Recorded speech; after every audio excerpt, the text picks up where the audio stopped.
I am Johnny Massacre, and welcome to the Johnny Massacre Show. On tonight's show, chess is racist. Also, Japan has built the world's fastest supercomputer, and fake news.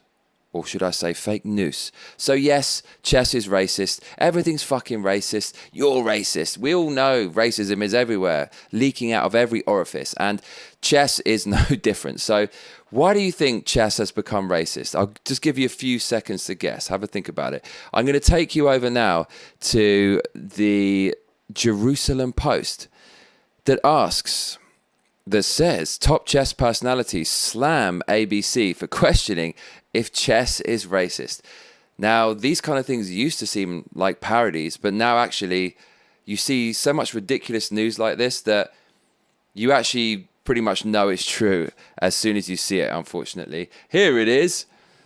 The article says, after dismissing the request to speak on the radio show, Adams took to Twitter to voice his opinions. So we've got a picture of two people playing chess. One of them's wearing an N95 mask, suggesting this picture was taken quite recently. The article says, after an Australian broadcasting corporation known as ABC Sydney radio station posed the question if chess is racist because it's customary for the white pieces to move first. Russian chess grandmaster Garry Kasparov, even I've heard of that guy, and former Australian chess representative John Adams took to Twitter to slam the notion, calling it bullshit and a waste of taxpayer dollars. But wait, that means Garry Kasparov and John Adams are racist as well because they're not following the narrative that everything everywhere is racist. Adams noted that ABC contacted him to make a comment on the segment, which is intended to run Wednesday. They called me up and asked whether I was the John Adams involved in chess, Adams told the Daily Telegraph. Then they said everything going on, they wanted to have a conversation about white going first in chess and the racial context of whether white should go first. I said I'm no longer involved, but I passed them along to another person. After dismissing the request to speak on the radio show, Adams took to Twitter to voice his opinions. The IBC have taken the view that chess is racist, given that white always go first, Adams wrote on Twitter. Trust the taxpayer-funded national broadcaster to apply ideological Marxist frameworks to anything and everything in Australia. Marxist is the word. See, this guy's actually kind of switched on. I don't like having to explain this every single Johnny Massacre show, but if you aren't really aware of why there's riots going on and why Black Lives Matter is occurring, it's because of Marxism. Marx was the guy who basically created communism. He wrote a book called The Communist Manifesto, and it is basically behind the communist uprising in Russia and China and Venezuela and everywhere that's had communism. Can you name a communist country that hasn't turned into a totalitarian hellhole? I can't, but they're trying to make it happen in America for some reason. That's why you need this perpetual narrative of everything is racist. White people are racist, NASCAR is racist, statues are racist, even the statues of people who freed slaves and were against slavery are racist. It never fucking ends because we need this dynamic of oppressor versus oppressed in order to tear down the system in a bloody revolution. Something that's quite trendy to like rebellious people. Like, I'm well rebellious, yeah. I'm kind of lacking a bit of meaning in my life and I'm desperate to feel part of something, part of a movement, part of a group. I know, mate, I'm really, really oppressed and let's tear a fucking statue down, mate. That mentality is now coming across the chess. So because white pieces go first, that might mean that chess is racist. But I mean, some of the pieces are not people, right? There's a horsey. I call it the horsey, but it's actually a knight. But it's a horse. So the horse is white. What if you move the horse? Then it's not racist because horses can't be racist. Imagine a racist horse going around, like a white racist horse, smashing all the black horses. It's not going to happen. But then ants, right? Red ants and black ants, they fight each other, right? Right? You see what I'm saying? So maybe horses can be racist and maybe chess is racist. Who fucking knows? I mean, look, the racism doesn't just stop at chess. There's got to be loads of other things that are racist. I mean, space has got to be racist, right? Because it's black. And then there's the moon, which is white. But the moon gets all the attention. The moon is everyone's muse. Every painter, every artist, every story, every narrative, every tale. Michael Jackson, fucking Thriller, mate. There's a massive moon up there. The moon gets all the attention. So space is fucking racist. We got to get rid of space. Space is cancelled. Batman's fucking racist because, well, he uses black clothes and he gets knocked the fuck out. Everyone's bashing those black clothes. The black clothes, which represent the black people, are getting abused. So Batman, his clothes are racist. Roulette is racist, right? Because there's black numbers and red numbers, and then the black numbers are next to the red numbers, but they should be next to white numbers. Why aren't they next to white numbers? Because then it would be equal, right? You see what I'm saying? So roulette's fucking racist. You can't... If you play roulette, you're fucking... Even if you played a roulette video game, you're racist. Darth Vader's fucking racist because him and all the Sith, they're all bastards and they all wear black. What's with that? That's giving black a bad... Everything's fucking racist, right? Including chess. Anyways, in other news, Japan has made the world's fastest supercomputer. This is kind of exciting. What do you reckon it looks like? Yes, it's a room full of servers and shit. You want it to look like some weird space age PlayStation 5-esque thing, but unfortunately it just looks like a bunch of filing cabinets. Have a look at it. World's fastest supercomputer. It's called Fugaku. Fucking massive, mate. So computing.co.uk tells us Japanese supercomputer Fugaku has taken the top spot in the list of 500 most powerful supercomputers in the world. Fugaku, a supercomputing system jointly developed by Japanese tech firm Fujitsu and Japanese research institute Riken, features chip technology from ARM Limited and also makes use of Fujitsu's 48-core A64FX system on chip. The machine can carry out over 415.5 quadrillion computations a second. Petaflops. Petaflops. That sounds like some animal activist failure. And test thousands of substances per week in the search for a coronavirus cure. Fuck that. What are you doing? Trying to find a coronavirus cure? We all know coronavirus isn't dangerous. Look, I don't know anyone who's been affected by coronavirus. I know one person who knows one person who's died. Outside my apartment in Japan, everyone's fucking in the bars are packed. It's fine. I don't wear a mask. I don't wear gloves. We don't need to solve that corona shit. You know that's all a big hoax by our shadowy controllers to destroy the economy and subvert American democracy to piss people off so they end up rioting and get rid of Donald Trump, right? Nah, I don't really mean that. Coronavirus is well dangerous. But still, what would be much better for these supercomputers is not to cure the coronavirus. Play games, mate. Can you imagine the video games running on this fucking thing? I bet one of those scientists, after hours, goes in there, hooks up a mouse and keyboard, and is playing 60 frames a second 100k first-person shooters. Can you imagine a first-person shooter on this fucking computer? So well done, Japan, for making the fastest computer in the world. See, I've been in Japan for a while, and I love Japan, and I will always love Japan, but foreigners out here get a little bit jaded. They start knocking the Japanese culture a little bit from time to time. Racist! It's just what they say.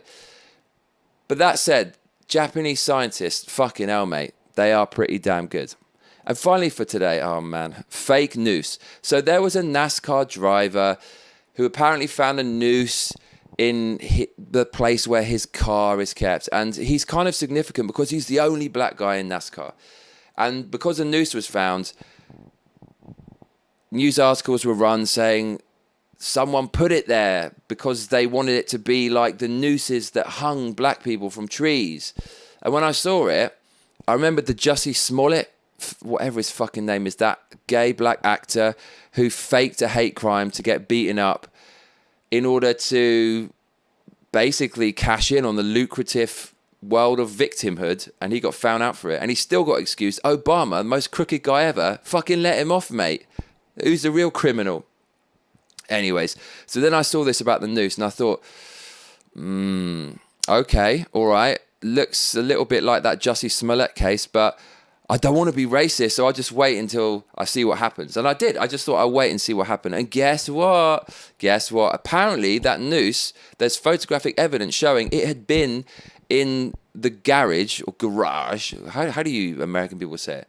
I'm going to put my car in the garage. Yeah, we said the garage, mate. His car's in the fucking garage, and there's a noose there, and it turns out it's not a noose. It's a certain type of loop knot. So just open the fucking door, and it got turned into a big story about racism. And the amazing thing is, well, first of all, as a show of solidarity, it was actually quite nice, but it was also quite, I thought it was a little bit grotesque in a way, because all the people in NASCAR pushed the guy's car to the finish line to show their solidarity. And it's nice because everyone's against racism. And this is what I don't understand. Like, everyone's against it. It's so, nobody likes it, to the point where the entire field that the guy works in is behind him, pushing him, supporting him. So it just goes to show that all this uprising about all this invisible racism, where black people are getting murdered as soon as they leave their houses, is basically whipped up, and it's kind of embellished by the media because they want to get rid of Donald Trump. They want to subvert democracy, and they want black people to think that everyone's out to get them and they need to vote for Joe Biden to save them. They need a white savior, when actually people are not really racist. I think 99% of people generally in the Western world, in the free world, well, hardly free anymore. It's not about to be with this socialist uprising, but most people are not racist. And that was, I guess you could say, that's kind of nice to see everyone behind the guy. But at the same time, why would that guy allow them to push his car? I mean, if I was a victim of a racial attack, I've had racial discrimination in Japan loads of times. You don't hear me crying about it, because who fucking cares? Any wanker can say what he likes. I could fucking knock him out, but I'm not going to give him the privilege, right? Why would I touch that cunt? But if I was a victim of a racial attack, I wouldn't make people push my fucking car. I'm a human being. I bleed the same blood as you. I breathe the same air as you. You don't need to push my fucking car. You're not my fucking slaves. Okay, something bad happened to me, but come on, man. We all have human dignity. No one should push each other's cars. We could just hold hands. We could all walk together. So I didn't like the way that was done, to be honest. But fuck it. Look, it was people trying to be nice and show solidarity against racism. But it turns out it wasn't racist. And then the guy who said it was a noose, he doubled down on it. He went onto the news and he said, no, it was a noose. It was in the shape of a noose. And he's doubling down on it. Why don't you come out and apologize for kind of whipping up the race argument still further in a country such as America that's already really, really divided? I think in normal times, people would come out and go, oh man, thank God it wasn't racist, right? That's great. That's great. It wasn't racist. Wow. Phew. Breathe a sigh of relief. We're not living in a racist hellhole. But no. So on Twitter, all the people on the left doubled down on it and said, well, no, there's still racism everywhere, and racism, white privilege, racism, everyone's fucking racist. So if we can't all agree that it's a relief that this wasn't a racist kind of metaphorical lynching, and actually we're just going to say, well, everyone's just fucking racist anyway, it just goes to show that the word racism is losing all of its impact. People get called racist. It's the same as calling someone a twat or an idiot, because half the time it's not even fucking real. And all this shit is going on because of supposed police brutality, when if you look at the stats, well, they're actually really not that bad. And so, yeah, here we fucking are. But fuck it. Let's just keep tearing shit down. Let's just keep burning shit. You want to hear a little bit about this story? All right. I'll fucking show it to you. Come on down to the BBC, the British Broadcasting Cunts, which is a state-funded news site in England that somehow has been infected with liberal politics and features loads of weird shit, like transgender stuff. But anyways, I don't want to get in trouble. Just have a look at my screen. BBC says, Bubba Wallace, no crime committed as FBI ends noose investigation. The noose found in NASCAR driver Bubba Wallace's garage on Sunday was actually a handle on a garage door and had been there since last year, an FBI investigation concluded. It added that no federal crime was committed.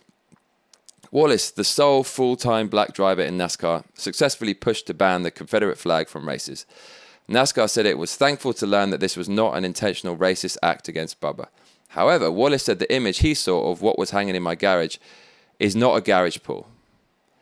It was a noose, he told CNN. Whether tied in 2019 or whatever, it was a noose. So it wasn't directed at me, but somebody tied a noose. That's what I'm saying. Wallace, 26, had received messages of solidarity from fellow NASCAR drivers and sports stars around the world after the discovery at the Geico 500 at God, all these fucking weird names, in Alabama, with NASCAR chief Steve Phelps vowing to use every effort to find who has done this. In a joint statement, U.S. Attorney J.E. Town and FBI Special Agent in charge, Johnny Sharp Jr., said FBI learned that garage number 4, where the noose was found, was assigned to Bubba Wallace last week. The investigation also revealed evidence, including authentic video confirmed by NASCAR, that the noose found in the garage number 4 was in that garage as early as October 2019. Happy Halloween. Here's your noose. Although the noose is now known to have been in garage number 4 in 2019, nobody could have known Mr. Wallace would be assigned to garage number 4 last week. Wood Brothers Racing were the last team to occupy the garage, and they released a statement saying an employee had remembered seeing a tied handle on the garage door last October. Earlier in June, NASCAR banned the Confederate flag from all races. It came amid global protests against the death of George Floyd while in Minneapolis police custody. So here's the car. They even kitted out the car in Black Lives Matter. So loads of people pushing this guy in his car in a show of solidarity against racism. They've painted the car in black and they said hashtag Black Lives Matter.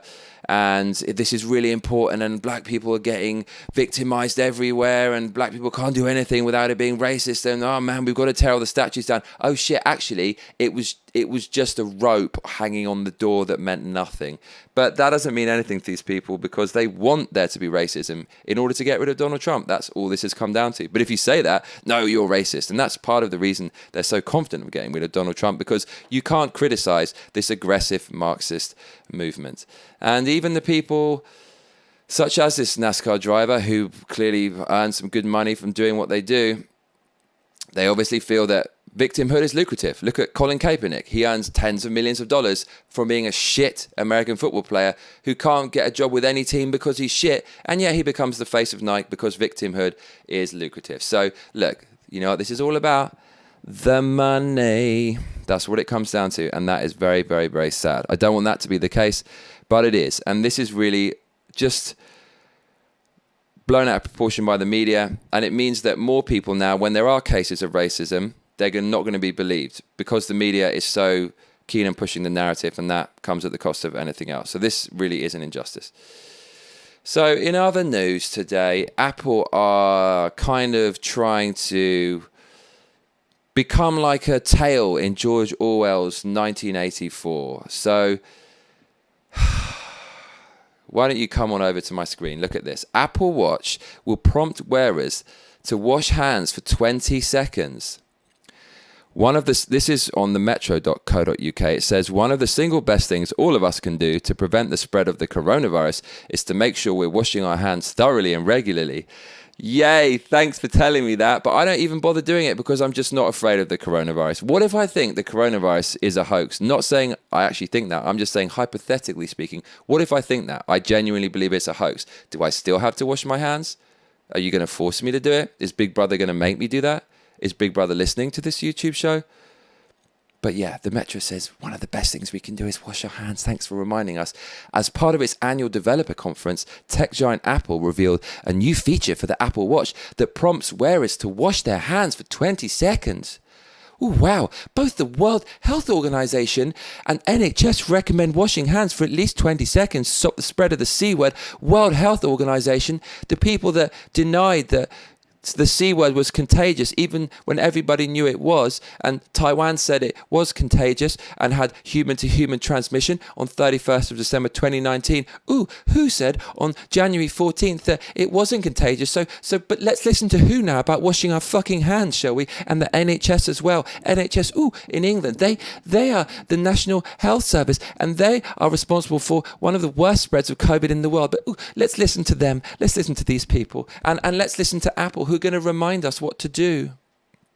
In a first of its kind, says the Metro, innovation for a wearable Apple Watch uses the motion sensor's microphone and on-device machine learning to automatically detect hand-washing motions and sounds, explained Apple in a press release. Because if you don't wash your hands, then you might get in trouble. See, this is nothing like George Orwell's 1984, where you always have to follow what Big Brother wants you to do. It's always watching, it's always listening. It can even sense your hand movements. You know, in George Orwell's 1984, there was no facial recognition or anything. So actually today, the potential for entering into a 1984 communist-style hellhole is far greater than ever before. And I'm so happy Apple going to remind me to wash my hands. Thank you, Apple Watch. I can't do anything myself, even something I buy on the free market of ideas to help me tell the time and maybe track my fitness. It's got to help my life because I want the government and its message involved in every single part of my life. Fuck all this weird monitoring shit. This creeps me out. I don't want to wear this fucking... Fuck this shit. I don't want my Apple Watch anymore. So that's pretty much it for the news today. Wild and crazy, as always. I thought we'll finish off by listening to some classical music. So I think my dad quite likes Bach, and I've been listening to a bit of Bach, and there's one tune. It's called Concerto Number 6 in B-flat major, BWV 1051, Allegro 3. They used to name songs differently. Now they name them crazy things, but maybe this is even crazier. So I put my headphones on. Yay. I really, really, really like the cadence of this tune and the flow, mate, the rhythm and all that shit. So should we stick it on and we'll groove together? And I don't think there's any copyright issues because the motherfucker died a long time ago. So I don't think he can come back and get me, or his record label can come back and get me. Imagine that, a medieval record label. Was this guy even alive in medieval times? Anyways, don't want to show up my lack of historical and musical knowledge. Let's just play the tune. Selector, run the fucking track.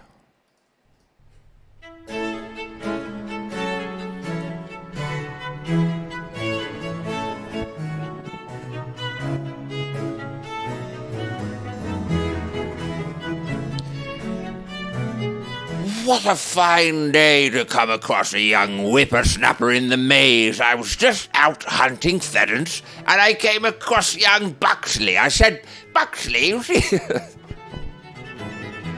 see these blackberries growing yonder up on high?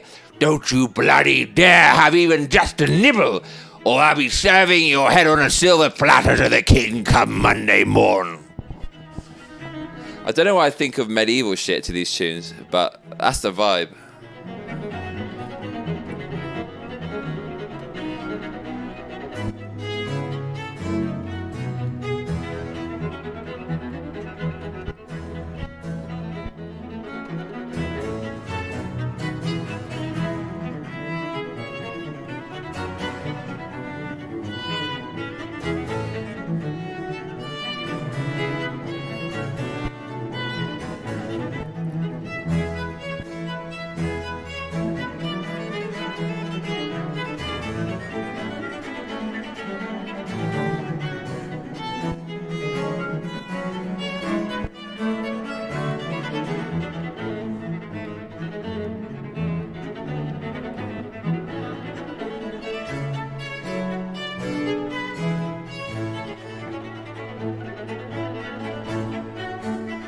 Tell you, mate, it's coming back. Back, bring it back. Yes, back! Tell him! Get him!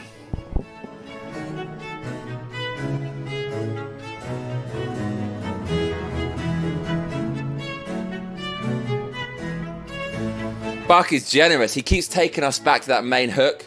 He's going to bring us back again. I trust in him. I trust Buck. How do you pronounce it? Is it Bach? Is it Bach? Bach. I trust Bach. Right. Just lose yourself. Lose yourself in the music. Just get into it. Become one with the music.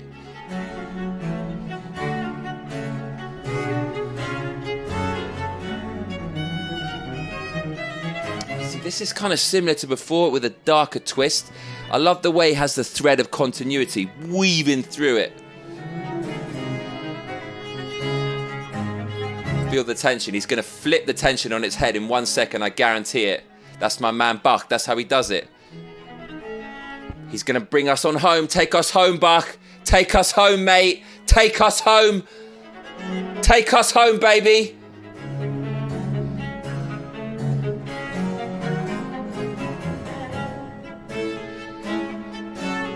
Run the track!